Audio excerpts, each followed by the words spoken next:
इस फ़ोन में दो प्रॉब्लम्स हैं, एक तो इसकी डिस्प्ले टूटी हुई है और ये चार्जिंग भी नहीं हो रहा। ये है सैमसंग का A51 मॉडल। आप लोग देख सकते हो इसकी डिस्प्ले जो है वो टूट चुकी है, इसलिए इसकी डिस्प्ले बदलेंगे। सबसे पहले इस फ़ोन को स्विच ऑफ करके उसमें से सिम ट्रे निकाल कर इसकी जो है बैक ग्लास को रिमूव करेंगे। बैक ग्लास को हीट करने से उसका जो ग्लू होता है वो नरम हो जाता है, तो उसका बैक ग्लास जो है वो आसानी से निकल जाता है।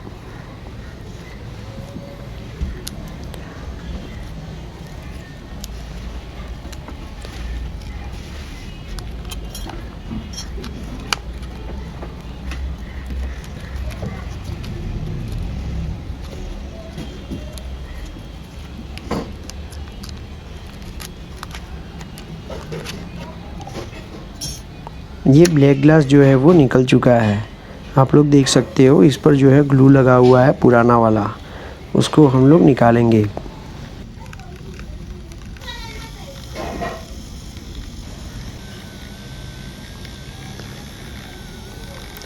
बैक ग्लास एकदम क्लीन होना चाहिए। ये हो चुका है इसका बैक ग्लास क्लीन। उसी तरह से हम लोग फ्रेम को भी क्लीन कर देते हैं। अब इसके सारे स्क्रू को खोलेंगे ताकि इसकी जो फ्रेम है वो हम लोग निकाल सकें, क्योंकि फ्रेम के नीचे बैटरी कनेक्टर और display connector, main belt connector होते हैं। सारे स्क्रू खुल चुके हैं। अब इसका फ्रेम जो है हम लोग निकालने का कोशिश कर रहे हैं।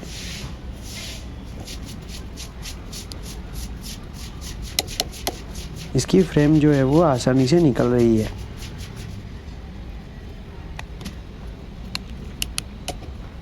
ये इसकी फ्रेम देखो खुल गई। इसकी फ्रेम जो है वो थोड़ा सा नीचे से गंदी हो रखी है, उसको साफ कर देते हैं।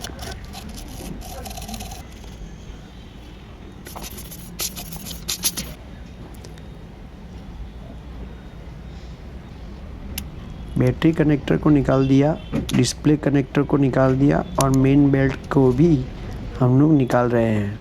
इस मेन बेल्ट के नीचे जो है वो जंपर वायर लगा हुआ है, जो वो चार्जिंग को ऊपर तक ले जाता है, लेकिन अब वो ख़राब हो चुका है। ये है एंटेना वायर और ये है फिंगरप्रिंट सेंसर। ये आप लोग देख सकते हो इसका जो है जंपर वायर इस चार्जिंग पोर्ट बोर्ड के साथ जो है वो अटैच है।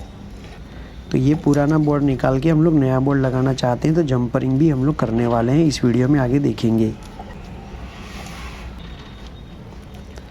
सबसे पहले जो है इसकी पुरानी डिस्प्ले हम लोग निकाल देते हैं। हीट करने के बाद इसकी डिस्प्ले जो है वो आसानी से निकल जाएगी।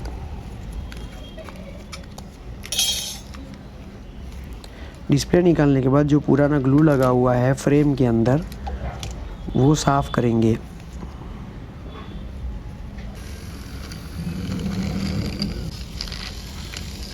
पुराने ग्लू को हम लोग आसानी से ग्लू रिमूविंग मोटर से निकाल सकते हैं।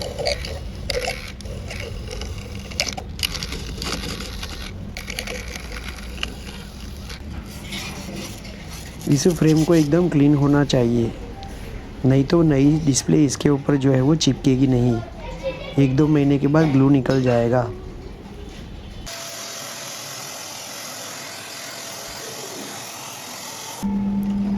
ये पुराना चार्जिंग बोर्ड है और ये नया चार्जिंग बोर्ड है। नए चार्जिंग बोर्ड में मेन बेल्ट का जो जंपर लगा हुआ है उसको मेन चार्जिंग बोर्ड के साथ पॉजिटिव में जो है वो जॉइन करना पड़ेगा, इसलिए उसको सोल्डर की ज़रूरत है। तो हम लोगों ने ये जो है इसको सोल्डर कर दिया और इस तरह से जंपर वायर जो है यहाँ पर लग जाता है। अब हम लोग मेन बेल्ट और ये चार्जिंग बोर्ड को जो है हम लोग उसकी जगह पर लगा देते हैं और उसको कनेक्ट कर देते हैं। ये आप लोग देख पा रहे हो ये जंपर वायर लगा है। अब हम लोग जो है वो इसके ऊपर टेप लगा देते हैं ताकि जंपर वायर अपनी जगह से ना हिले और वो टूट ना जाए। उसके बाद एंटेना वायर भी लगा देते हैं और ये डिस्प्ले जो है वो उसका कनेक्टर है। तो नई डिस्प्ले लगाने से पहले हम लोग फ्रेम पर ग्लू लगाएंगे। ग्लू लगाने के बाद इसके ऊपर जो है वो नई डिस्प्ले को स्टिक कर देंगे।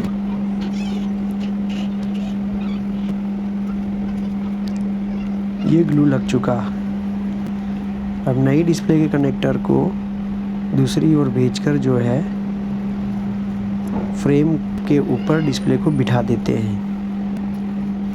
इसके बाद इसके डिस्प्ले कनेक्टर को बोर्ड के साथ कनेक्ट कर देते हैं। बैटरी को कनेक्ट करके फ़ोन चालू करके चेक कर लेते हैं कि इसकी डिस्प्ले चालू हुई है या नहीं।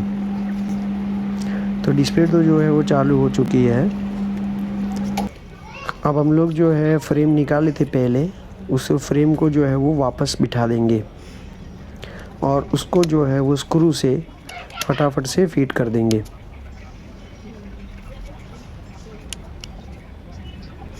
लेकिन पहले चेक कर लेते हैं कि डिस्प्ले सही में वर्क कर रही है या नहीं। तो डिस्प्ले जो है वो अच्छी तरीके से वर्क कर रही है, तो अब हम लोग फ्रेम को जो है वो फिक्स कर सकते हैं। तो ये सारे स्क्रू हम लोग लगा रहे हैं।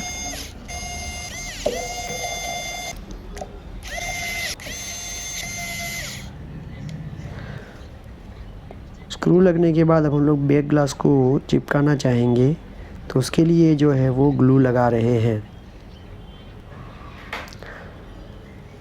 अब इसके ऊपर जो है वो बैक ग्लास को चिपका देंगे।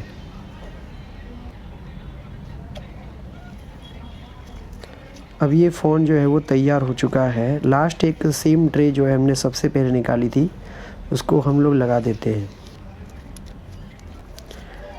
फ़ोन को एक बार और चेक कर लेते हैं और इसकी चार्जिंग भी तो चेक करनी है कि चार्जिंग ले रहा है या नहीं।